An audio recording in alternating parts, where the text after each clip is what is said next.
On November 29th of 2012, the day that this incident happened, did you talk to Timothy that day?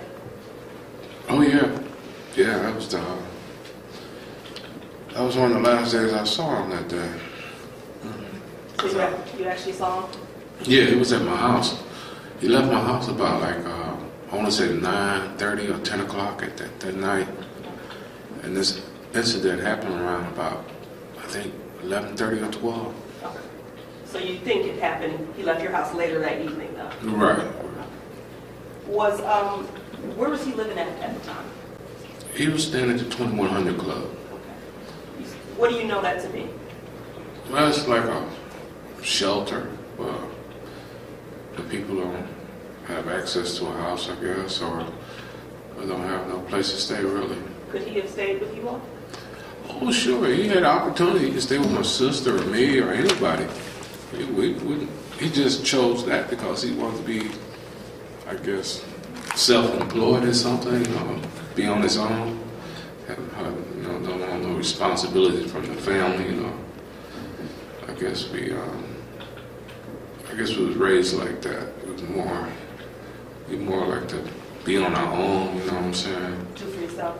Yeah, do for yourself, right. My father pretty much raised us like that, work. Where did Timothy live prior to that? Did he have a place where he lived? Oh yeah. He stayed at the Mosley for quite a bit of time too. What is the Mosley? The Mosley is like a hotel that he stays there now, and he do work there. I think I do like 2 or 3 tubs a week to keep his rent up there. And that's how he stayed there. He had 2 rooms there. He had one where he kept his equipment. Then he had another room where he sleep in. Okay. So he would pay off the rent basically by working around that hotel. Right. He would do like 2 or 3 tubs a week. Him and Joe. Him and Joe? Joe. Was Joe a friend of his? Yeah, him and Joe was a tub reglazer.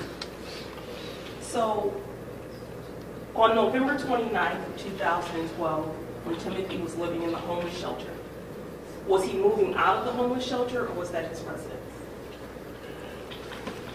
Well, at the time, that was his residence because he had just showed me a key to because he had got a place to stay because he was moving up from that. Transitional housing? Right. So he was moving out? Yeah, he was moving out, and I guess he went down there to meet some old friends he met there. Did you ever meet Melissa Williams? I would have to say never met her in person. But you knew she was a friend of his? Oh, my brother. Shit, anybody's a friend of him. My brother's, he's kind-hearted, I'll tell you. He's a nice-going person, I tell you. He was giving, I ain't gonna lie to you on that. Okay. Now, we know about the things you've been hearing in the media, and you may know personally as his brother, substance abuse. Did you know Timothy to use drugs? Well,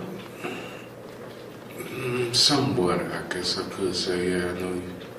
But he had it under control. When it come down to work always come first. Then after, he gets jobs done, I guess he might go out on the damn on the band, I want to say. So have a drink here and there. So you knew that he used drugs too, right?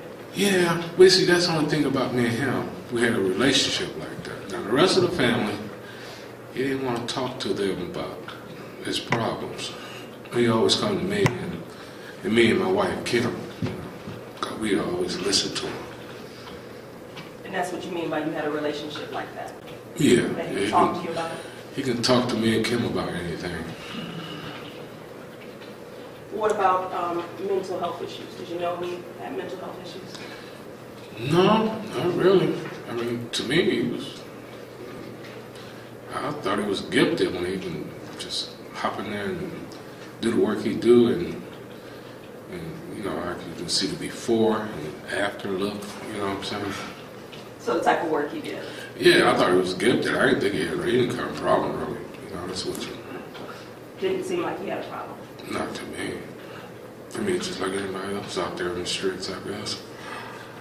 Did you know that he was in the hospital before, in the rehabilitation hospital? Yeah, I remember he had hurt his leg. Do you know how he hurt his leg? I thought it was from the accident. What accident? Was it a car chase that time? I think it's another car chase, right? Okay, so you do know that he had been in one car night. Right, yeah. He had bought a van, and I swear I don't think he had it a month and wrecked it. Did that change your relationship, or did you still love him? Oh, no. Brother's brother to me, you know what I'm saying? I mean, I'm always going to love him, no matter how it goes, you know. He's always going to be my brother, you know. It's just the way things went down. You know, I wish I had a time machine. I could go back in the past and redo some things, maybe not give him that car, and he'd be still here, you know. You feel some responsibility? Yeah, I do. I feel a lot of responsibility. I used to take him where he got to go. But since I thought it'd be better for him to drive a car, to have access to get around, than me have to babysit him, you know what I'm saying? Because I started working, I couldn't just say, I won't be in a day, because I need to go with my brother, which I would make more money going with him than to go to my job. You know, because he'd get a job, two jobs of like what I make in a month almost. The Malibu, did you know him to carry the tools around in that car? Oh yeah, I kept some in the trunk most of the time. What type of tools would you keep in the trunk? Oh, he'd keep everything: paint, lacquer thinner, sprayers, utility knives, and you know, anything dealing with tubs. He'd keep all that. And he'd keep it organized. I mean, he's the best organizer I've ever seen on that type of stuff. You said he would carry you a utility knife. Did you ever know Timothy carried weapons? Weapons? Oh no, just utility knives now. They just little plastic ones.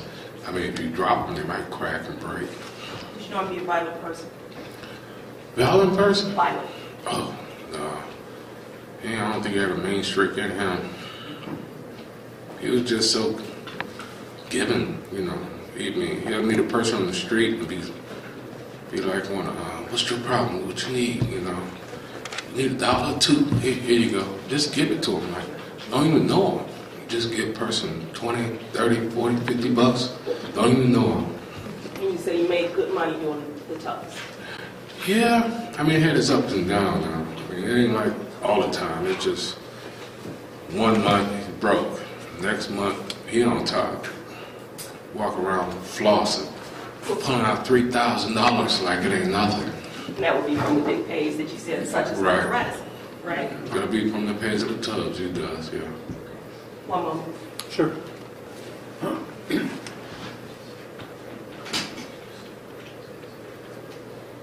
Did you ever know Timothy to carry a gun? Carry a gun?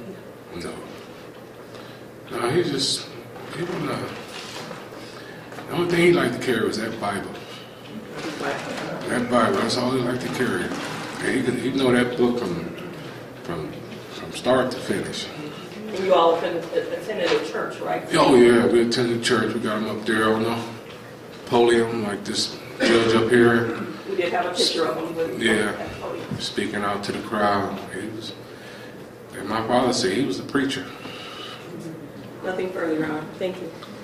I'm not necessarily sure, Ms. Royster, this is my obligation, but you've mentioned pictures a few times. You showed him an opening statement. You may or may not have Yes, closing, but you really haven't laid a foundation to get those into evidence.